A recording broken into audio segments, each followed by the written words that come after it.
ঈদ মোবারক। অর্থাৎ ঈদ উল ফিতর গত হয়েছে, কিন্তু আমাদের ঈদের আনন্দ থেকেই যাবে। মেরা পিঠা দিয়ে রাখছে, অর্থাৎ চুপ, মাই খাবে কিন্তু আওয়াজ করবে না। কেন? কি চুপ থাকবে? দেখিয়ে দিয়েছে। থেকে আসতে চলেছে এক বিশাল সারপ্রাইজ চমক। আগামী দিনে এমন এক দৃশ্য দেখা যেতে পারে পুরো ফলাফলটাই বদলে দেবে। রীতিমতো বিদ্রোহ শুরু হয়ে গেছে। কড়া ভাষায় বলে দিয়েছেন এনাফ ইজ এনাফ, অর্থাৎ অনেক হয়েছে, এবার থামুন। দর্শক, একটা বিরাট সুখবর নিয়ে হাজির হয়েছি। বিএনপি যতই উল্টাপাল্টা কথা বলুক, উল্টাপাল্টা কাজ করুক, জামাতের রাজপথের আন্দোলনের চাপে পিষ্ট হয়ে জাতীয় সংসদে এই জামাতের দাবি পূরণ করবে। এবার আর রক্ত দিব না আমরা, এবার সেই শ্রীলঙ্কার মতো জাঙ্গা খুলে নিব, হাসিনার মতো পালাবার টাইম দেব না।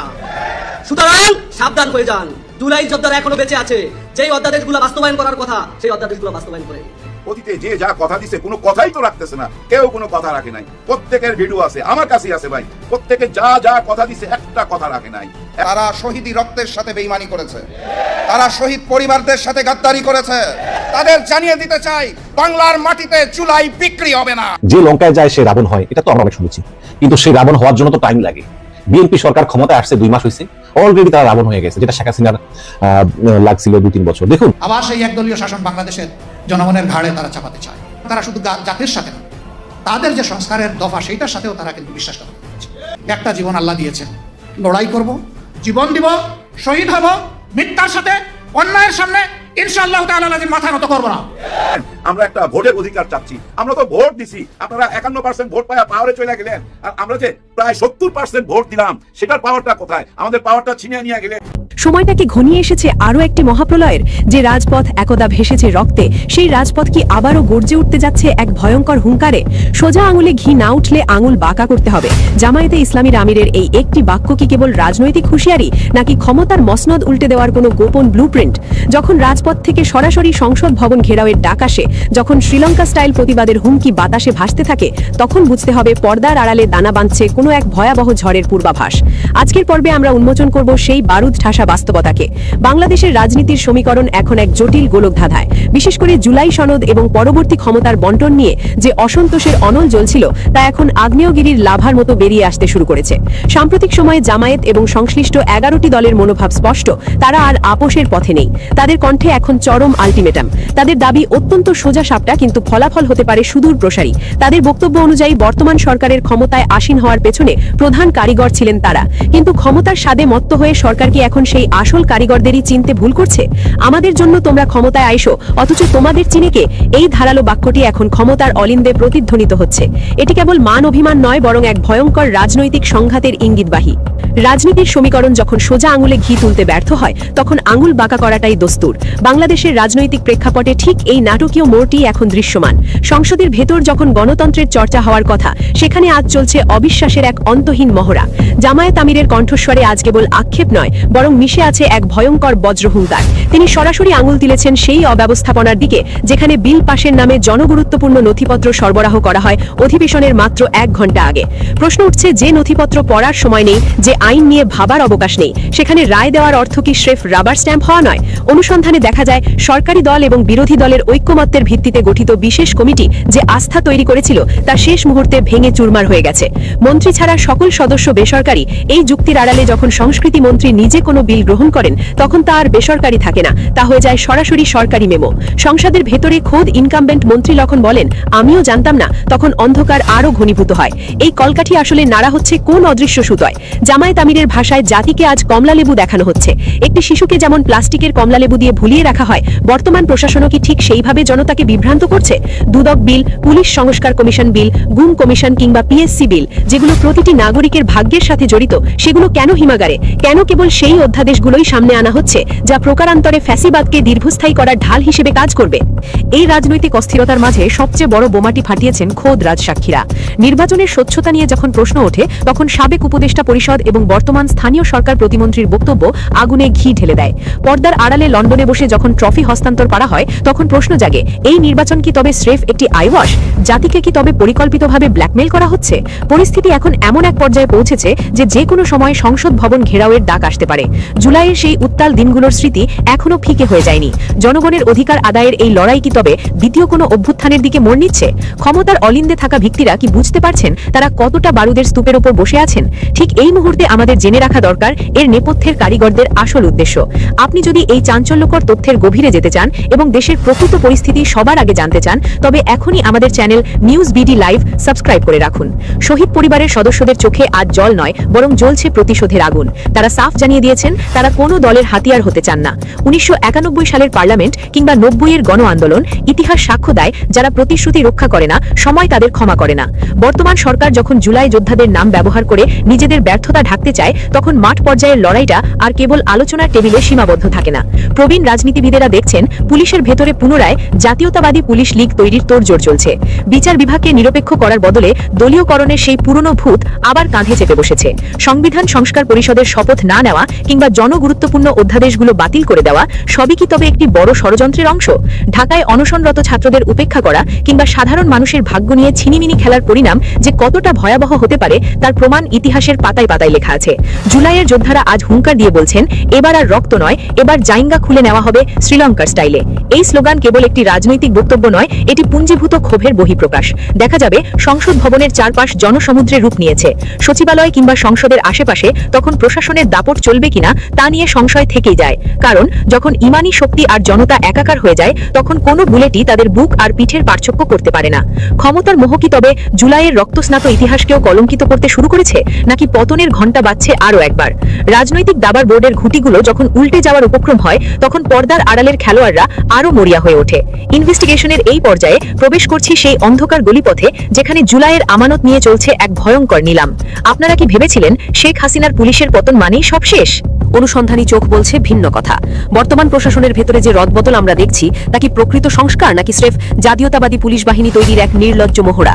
বিচার বিভাগকে নিরপেক্ষ করার যে প্রতিশ্রুতি দেওয়া হয়েছিল, সেই অধ্যাদেশ যখন বাতিল হয়ে যায়, তখন বুঝে নিতে হবে ফ্যাসিবাদ মরেও মরেনি, কেবল রং বদলেছে। শহীদ পরিবারের সদস্যরা আজ ক্ষুব্ধ। তারা বলছেন, আমাদের জন্য তোমরা ক্ষমতায় আইছো, তোমাদেরকে চিনে কে? এই বাক্যটি কেবল এক বৃদ্ধার আর্তনাদ নয়, এটি বর্তমান সরকারের বৈধতার ভিতে প্রথম কুঠারাঘাত। সরকারের ভেতরে ঘাপটি মেরে থাকা কিছু সুবিধাভোগী গোষ্ঠী এখন 31 দফার সংস্কার প্রস্তাব নিয়ে লুকোচুরি খেলছে। জাতির সাথে এই স্ববিরোধী আচরণ কেবল আস্থাহীনতার পরিবেশই তৈরি করেনি, বরং রাজপথকে আবারও উত্তপ্ত করার রসদ জুগিয়েছে। প্রশ্ন উঠতে শুরু করেছে জুলাই সনদ নিয়ে।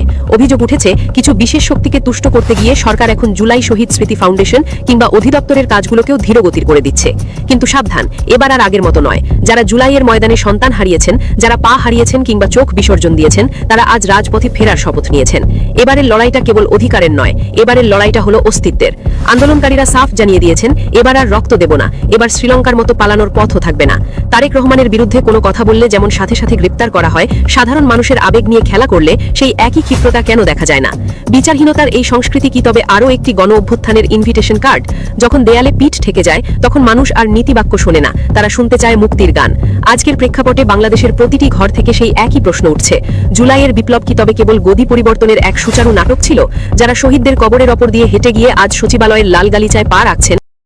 নমস্কার, আমি তরুণ ঘোষ। শরৎচন্দ্র চট্টোপাধ্যায় তার কপালকুণ্ডলাতে লিখেছিলেন একটি ডায়লগ, পথিক তুমি কি পথ হারাইয়াছ?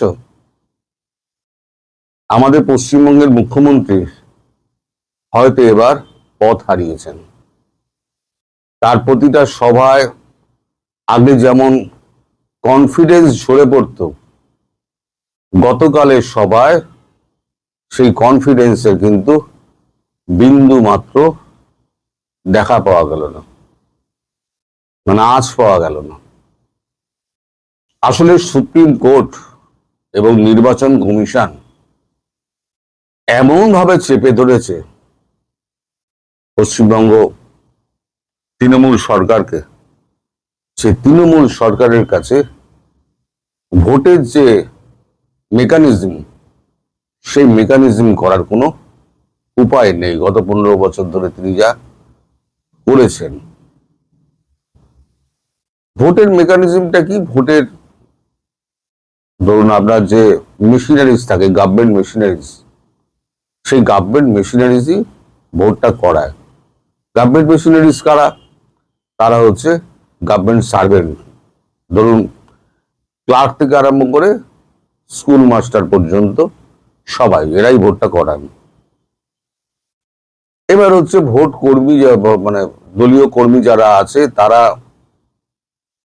একটুখানি দেখে শুনে কাউকে বিরোধী দেবে, কাউকে বিরোধী দেবে না, বিপক্ষ দলে তাদের বিরোধী দেবে না, এরকম ঝামেলা ঝঞ্ঝাট মারপিট দাঙ্গা হাঙ্গামা আমাদের পশ্চিমবঙ্গের রাজনীতিতে, ভোটের রাজনীতিতে এই নতুন কিছু নয়, এই 1977 সাল থেকে চলে আসছে।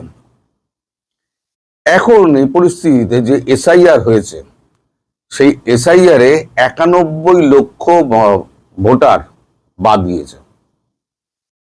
এই যে 91 লক্ষ ভোটার, তার ম্যাক্সিমাম হচ্ছে আমরা উত্তর দক্ষিণ দিনাজপুর থেকে একদম মালদা শিলিগুড়ি হয়ে মালদা, মুর্শিদাবাদ, বহরমপুর, তারপর কৃষ্ণনগর, কলকাতা, দক্ষিণ 24 পরগনা, উত্তর 24 পরগনা, এই সমস্ত এরিয়াটা জুড়ে একেবারে হয়ে রয়েছে। এবার 9 কোটি ভোটারের থেকে, এই 7 কোটি ভোটারের থেকে 91 লক্ষ যদি বাদ চলে যায়, তাহলে পরে কি অবস্থা হতে পারে। এবার আমি আপনাদের গত বছর 2019-এর যে ইলেকশন হয়েছিল পশ্চিমবঙ্গে বিধানসভা, সেই ইলেকশনের আমি পার্সেন্টেজটা বলছি। বিজেপির পার্সেন্টেজ ছিল কত, সিপিএম তৃণমূলের পার্সেন্টেজ ছিল কত। বিজেপির পার্সেন্টেজ ছিল 40.9% ভোট প্রাপ্তি, আর তৃণমূলের পার্সেন্টেজ ছিল 43 পয়েন্ট সামথিং। তার জোরে কোন জায়গায় আবার 1000-1500 ভোটে বিজেপি হেরেছে, সেগুলো যদি কভার হতো তাহলে পরে হয়তো বিজেপি আসন সংখ্যা 77-এর একটু ওপরে যেত, কিন্তু সেটা হয়নি। এককভাবে ক্ষমতায় বসে গেছেন তৃণমূল নেত্রী মমতা বন্দ্যোপাধ্যায়। এবারে যে 91 লক্ষ মানুষ যে বাদ গেল এসআইআর এ, এই বাদটা গেছে মেইনলি সীমান্ত পেরিয়ে আসা মানুষজন, যারা নকল ভোটার কার্ড থেকে আধার কার্ড সমস্ত কিছু তারা নিজেরা তৈরি করেছেন, মানে এজেন্ট দ্বারা। সেই এজেন্টও ধরা পড়েছে, তাই সাঙ্গপাঙ্গ ধরা পড়েছে, এবং এসআইআর এ 91 লক্ষ বাদ চলে গিয়েছে। ফলে যে মুসলিম ভোটের যে অঙ্কটা ছিল, 7 কোটি থেকে যদি 1 কোটি বাদ চলে যায়, তাহলে সেটা কতটা ড্যামেজিং। এইবারে হলো কি আপনার যে